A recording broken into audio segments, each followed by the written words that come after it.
It was October 6th, 2019, at 7 Eastern p.m., where I viewed Hell in a Cell 2019 in Sacramento, California, on the WWE Network. Oh god, the fuck is this? The fuck was this show? It's had a good opening half. Then the middle half was a bit slow putting. Then I thought, hell, let's put it up because I want to get this off the window right now before I even review the overall show. I want to get one thing straight: that main event has been the most talked about and most hated part of pro wrestling for WWE. Over fucking all, from all the dumb shit Impact does, at least they had a plan, it had a conclusion, and that's what they had in their history books.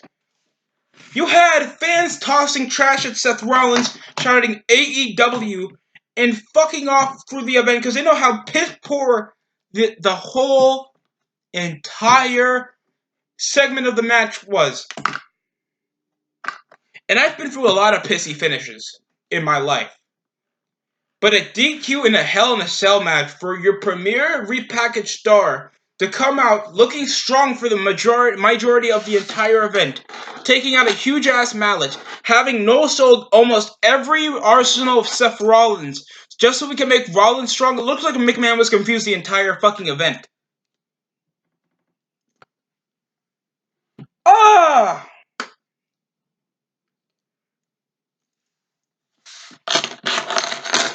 Oh! Fuck! That was bad! I was watching that event with my brother, and you couldn't imagine how pissed off I was watching that entire match unfold, because it's like Bray Wyatt coming out with the red fucking lighting, looking like this is a ripoff of a Sin Cara match, coming out like a little burnt condom with a stupid ass mask, no selling finishers, no selling at least 12 curb stomps to the head. They were trying to protect Bray Wyatt more than Kofi Kingston's World Championship reign for the last 6 months. And Kofi Kingston was booked stronger, and at least he got pinned on SmackDown that final night before Hell in a Cell. Watching that just proved to me WWE is without any creative loose ends. They don't plan on trying to at least build up for the future, at least change a bit of the atmosphere for this second iteration of what they think the new era of Monday Night Raw should be. Thanks to the little PG bullshit, and thanks to McMahon is so crippled and old, he don't think,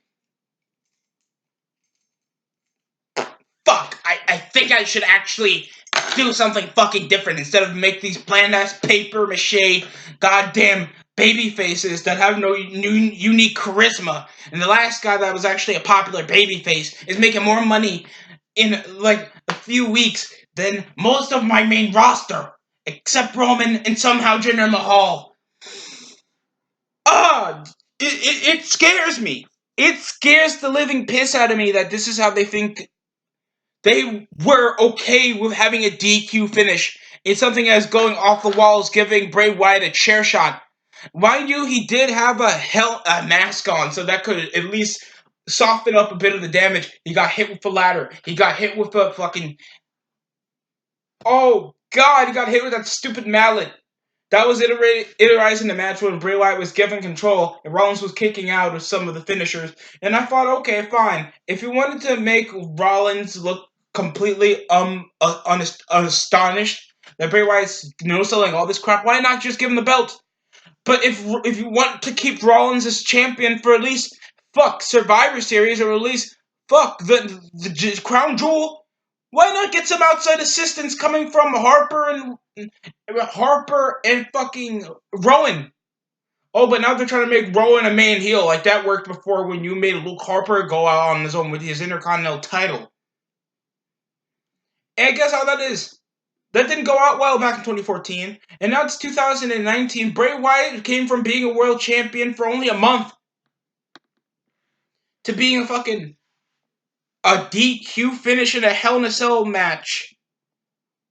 that hasn't gotten a more fluffier finish since seeing the Boss Man get hung back when he faced The Undertaker in a Hell in a Cell match. That's the most fucked up part of... And that was the ending of the match. What the fuck was this? Then you had the protective padding go out, give him a Sister Abigail in the revealing end of the flooring, and then give him the Manimal Cloud where Rollins bleeded out of his fucking mouth, and we didn't even be like, oh, the next night on Raw, oh, Rollins might be in severe injury, oh, he might be fucking traumatized after bleeding from the mouth, and he couldn't do anything to Bray Wyatt to sustain him to even a 2 count. So what the... Wow! Ooh! The show overall would have been fine if they had a clear finish. Like this came from at least a 5 or a 6 or 7 out of 10 pay-per-view to a straight 4. And the finale works as much as the introduction. That closes things. That makes you feel satisfied. That makes you have all this thing wrapped up, but then you knotted it incorrectly. Unevenly, like the knot is on the other side of the fucking box. That bitch isn't even on the top to make it look like a cool present. What the fuck? WWE. Even Vince was somehow laughing over this entire thing with your old decrepit ass. Fucking looking like one of them old ass Muppets that stay up on the fucking tray on the fucking whatever the fuck. I haven't watched up Muppets in years. Nigga, this was terrible. They were even so potent to be, at least the stage looked different for a pay-per-view. I'm gonna give it that. They had pyro, decent music, they had alright matches. I'll go far to say it, the women's Hell in a Cell match, that was the opening part of the show so they can start with Hell in a Cell match and end off with Hell in a Cell match. Fine, it was the best match on the card. No doubt about it. Becky Lynch and Sasha Banks stole the show. A fucking double knee takedown on the table, creatively using like their light size, and they were able to be more creative while using the steel cage.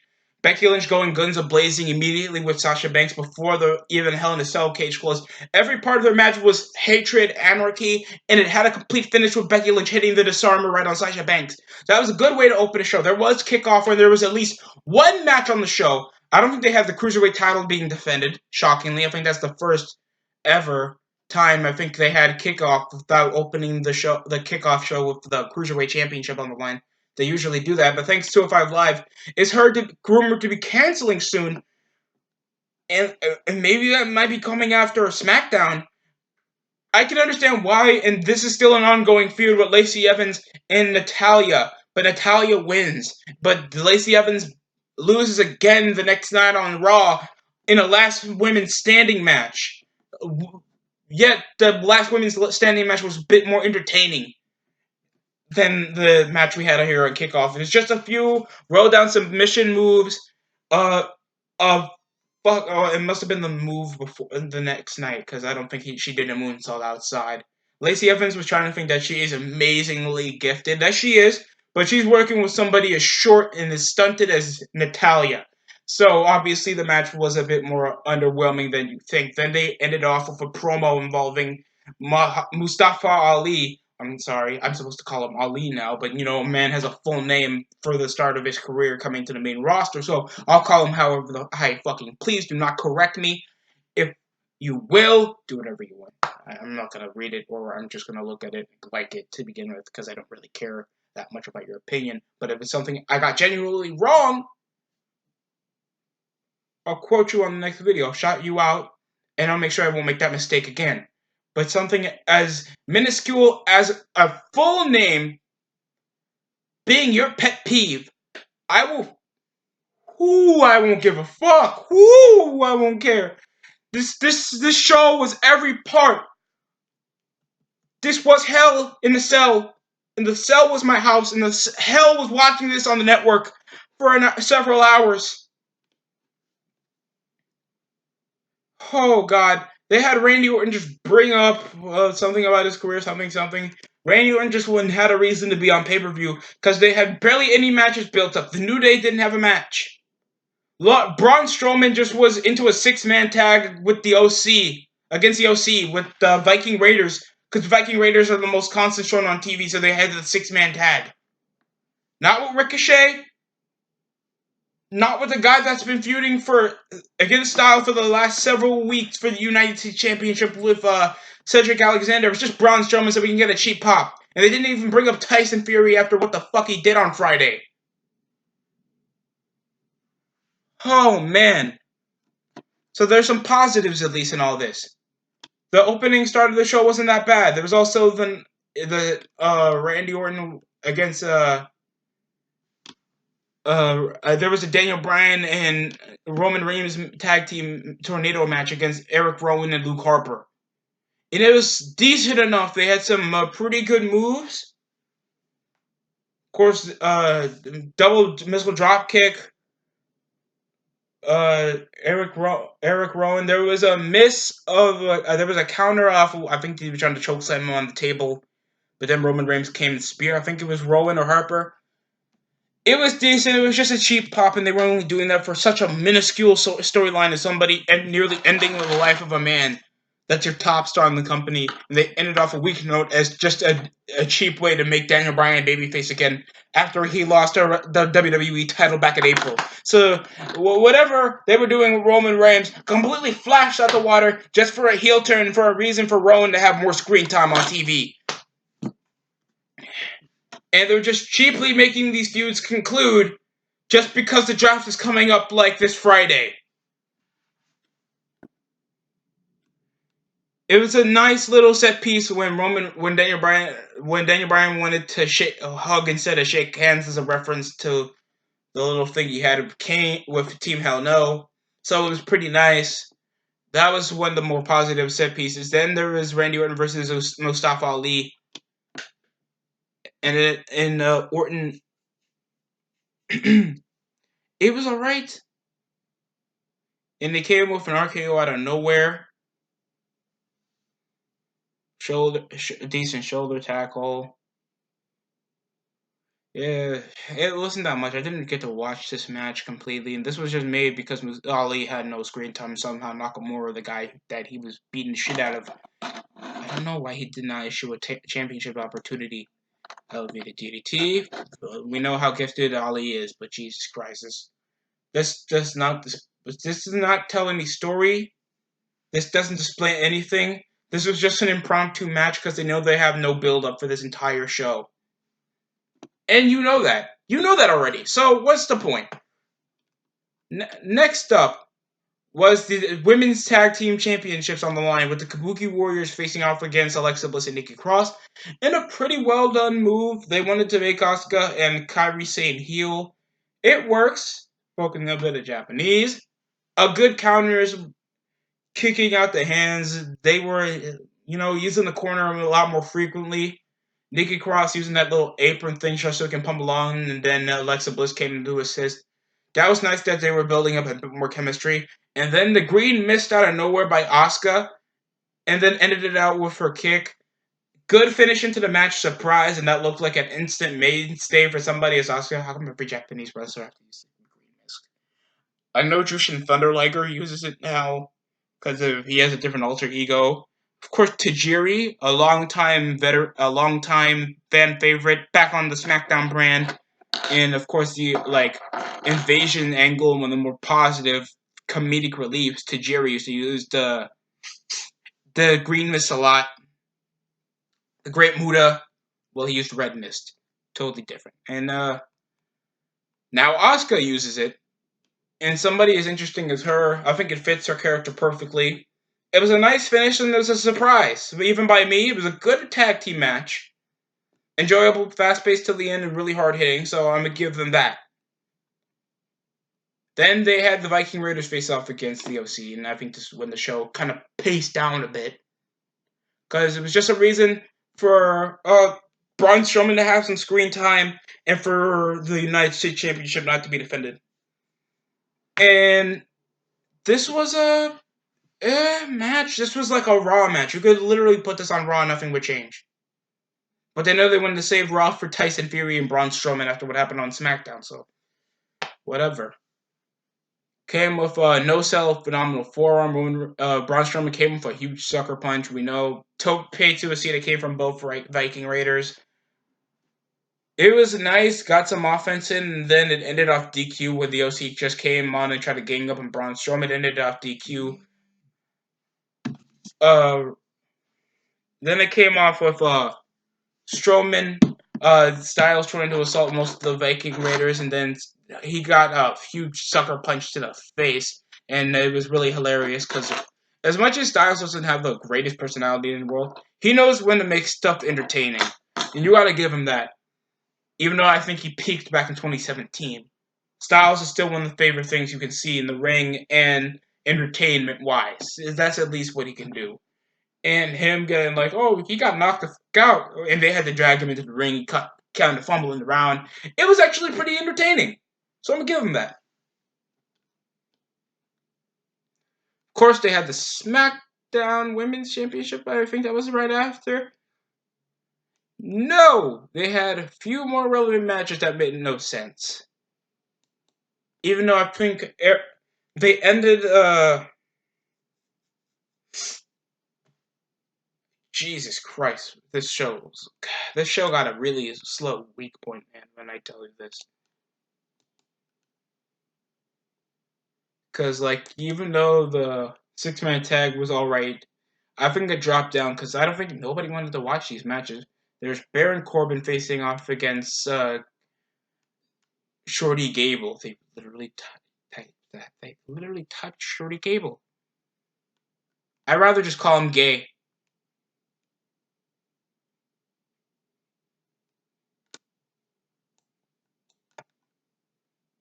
Period. There's also Tamina just accidentally pinning the Street Profits segment that they came around talking about what was going to happen in the pay-per-view and crap like that. Then Tamina came out of nowhere after R-Truth fell down when they accidentally bumped against one of the Street, one of the Street Profits. And then Carmella accidentally got, Carmella got pinned. And Tamina's 24/7 champion. Then they had Gable versus Baron Corbin again. Oh, Jesus Christ. Why are they trying to make this happen? Gable already won by DQ, and he already pinned Corbin again. So the point of this is just to continue a feud that makes no damn sense, and Gable hasn't got a lot of momentum since the tournament ended. So what's the point of this continuing this feud? We know Gable can wrestle. And there's a lot of more taller guys that can talk more shit to him than Baron Corbin can, other than to just make Corbin conduct heat and then attack him in a post-match assault from a promo. You really think this is going to conduct Corbin any momentum after getting buried the premiere episode of SmackDown? Not live anymore. It's literally just Friday Night SmackDown. That's a well-done change, WWE, and I bless you for that. But this match wasn't it, Chief. This match was just full-on. We're just gonna do the same moves off King of the Ring, the King of the Ring final tournament, and do nothing with it. Corbin didn't even conduct, I agree, a world championship opportunity at Survivor Series, or at least something else since Brock Lesnar has the belt. He's either going to perform in Survivor Series, or he's going to wait until the Royal Rumble, where the main 4 pay-per-views actually matter. And it came off a swinging neck breaker and a huge-ass moonsault. Corbin got into Hurricane Rana. He was trying to make it by the same finish like he did back in the tournament. Ended up being a huge-ass DDT. And it came up to a roll-up finish. Chad Gable wins. He also did a little stupid little roll down into a German suplex. I know Chad Gable's good, just Jesus Christ. And the promo, man, this doesn't get you over. This was just, I hate these pay-per-views now. These pay-per-views used to have meaning, conclude or at least increase a feud. And if you're saying right now in the comment section that this might build up into the House of Horrors match that they might have at Survivor Series for Rollins and Bray Wyatt, so sorry I have to continue with that. But Jesus Christ, if it does, I'm going to slap somebody in the cheek. because that's never gonna happen. Obviously, for the first time, and of course, if they're trying to do this to Vicky, so why would you make something as big as a Hell in a Cell and continue a feud? That never happens. And even if you did, that never goes well. The only way you can make a continuous feud, or at least begin a feud, is at the end of the match. And that ends another feud. That ends the first feud, and you get into another one. Batista against Edge. After Edge, beating the Batista was beating the shit out of The Undertaker. And he literally hit Undertaker with a fucking camera. After he was about to beat Batista in a Hell in a Cell match back at Survivor Series. Batista won, and that was a reason for The Undertaker to go after Edge for the World's Heavyweight title.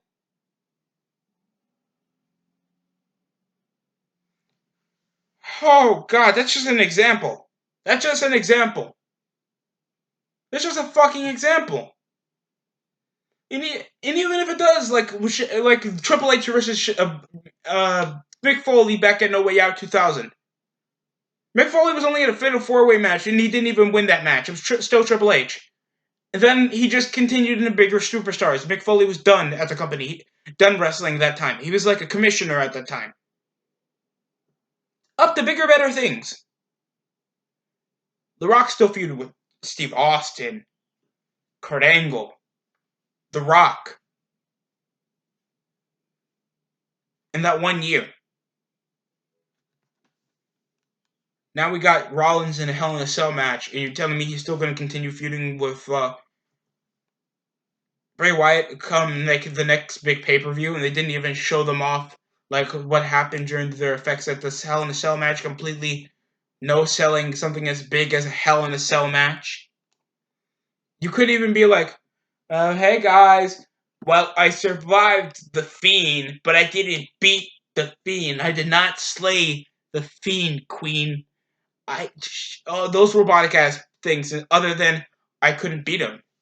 I used everything. I couldn't beat him. He's not Lesnar. He's not Strowman. He's not even Roman. This is totally different. Something as big as that, so we can have a bit of a character shift. Getting a little bit more into the wrestlers, especially into your so-called main eventers that you want to be your guy in the main roster when they're totally ain't shit. And you just fucked up the biggest thing you had going for you this entire year. From all the 3-hour shit, from your ratings depleting, 205 Live being canceled. Who the fuck cares right now if Rollins gonna have a rematch with Wyatt? You can't undo something as stupid as that. And you deserve all the boos and AEWs you got. They can bring up 7 beach balls on the arena, all I care.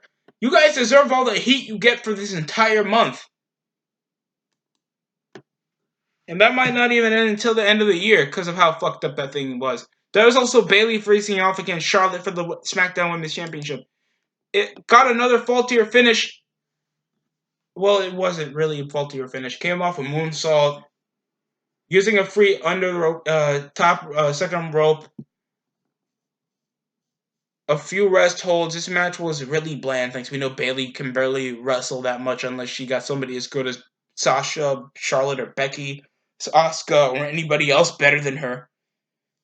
And completely make sure that she becomes heel and saying, oh, she's trying to think that she's a role model, so we can give this cheap way of, we can't make a unique character like we made Io Shirai became like a high-flying Japanese babyface into a huge, aggressive, technical Japanese heel. You could do that to Io Shirai and make her feel like more of a badass than she was as babyface. And you couldn't do that with Bayley, because Bayley has barely much except a horse face for a female.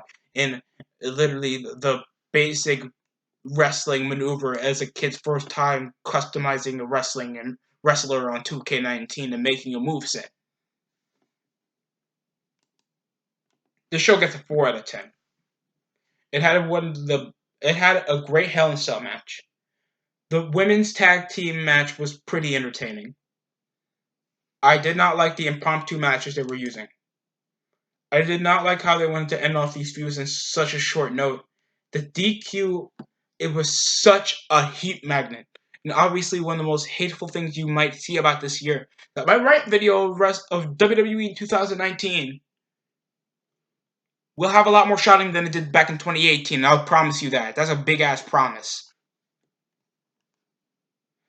The SmackDown Women's Tag Team match was a bit underwhelming. It was better to give Charlotte the belt, make her a 10-time Women's Champion. It was somewhat of a pop. Bayley was getting, even though this was Sacramento, this was not San Jose, but this is still California. There was a moonsault off the knees. I felt like there was a bit of a botch earlier in the match. This did not sell a These matches did not feel like pay-per-view feels other than the main event and the Raw Women's Championship and maybe Charlotte versus Bayley. Some of these matches feel rushed. Some of these matches felt like they were just outside. This just felt like a Raw, but you had to pay for the Raw. I thought you guys could just cancel the brand split. And you guys still think you need it more than ever. Thanks you guys got Fox. And they want to make a bit of money with this, still trying to make this pseudo-competitive. And thanks AEW is live. You guys need it more than ever. You guys need to change your entire momentum. Give Bray Wyatt the belt. Make a faction. Make a popular one. Make a unique one. Try to do something with homegrown talent. Those Chinese niggas or at least some Euro niggas, get some United Kingdom guys. Get NXT involved. Get NXT more involved with your main roster. Do something like that, not the wildcard shit. Like, make a full-on invasion storyline involving, like, a Civil War type with your entire roster. Do something like that. And maybe, just maybe, you guys won't be getting this much bullshit. And I'm not doing this because of hate. I'm doing this because of pure love for WWE. I wouldn't be making these reviews. I wouldn't be screaming this much out of my lungs if I didn't care about watching your show. And watching this entire show just shows me how much growing pains you guys got, but I know how much potential you guys should have to succeed. The main event sucks, all you people know. We had a great opening half. SmackDown will be having the draft come this Friday. And of course, if you guys missed out on Raw, I got the review for you guys if you don't want to watch the highlights of the full show that they don't even show up on the network yet, or illegal streaming. Partake any other way you guys want to watch Raw, I got you. So recap that and sum it up for you later on the week. So get ready for that, and I might just make the Raw review as soon as SmackDown is done airing. So yeah, only Hell in a Cell maybe for the middle of the week. So you guys try to consume yourselves off that information entirely. This show should have been way better. Way better. Thanks for watching. Like, comment, and of course subscribe for more of content that I make to obviously make sure you're all hooked up on pro wrestling or any other entertainment, because I do sports. I'll do media at times because I think media sucks right now. I think this is the weakest time for media in a long time. Thanks, nobody can make an actual convincing or at least interesting thing other than any minuscule thing that happens in their life that they can't, control, or at least be more mature about, because everybody's a bitch. Yet I'm screaming about men half naked in tights fighting for $10 every month. Thank you for watching the review, and hopefully you subscribe for more DST.